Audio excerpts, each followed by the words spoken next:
Tunguyin naman natin ang mga balita mula sa Visayas.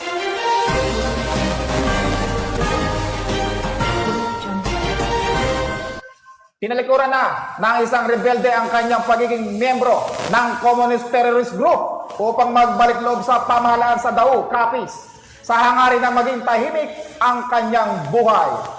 Patunay lamang ito na epektibo ang mga programang ipinatutupad ng pamahalaan para sa pagbabalik loob ng mga makakalibang grupo.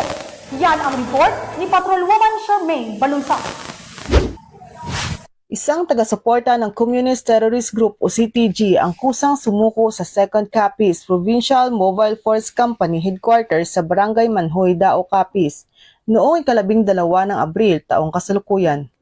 Naging matagumpay ang negosasyon sa isang 20 taong gulang na babae sa tulong ng Sigma PNP at ni Barangay Captain Edelberto Calmerin ng Barangay Matinabo, Sigma Capiz.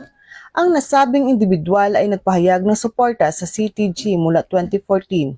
Siya ay nagbigay ng impormasyon ukol sa galaw ng Igabon Platon Central Front CRIAR Panay sa ilalim ni Francisco Balios o Katunying na kung saan ipinahayag niya ang kanyang intensyon na sumuko at huminto sa pagsuporta sa CTG. Naisip niyang sumama sa gobyerno at nangangakong makikipagtulungan sapagkat napagtanto niya na siya ay niloloko ng CTG sa loob ng mahabang panahon.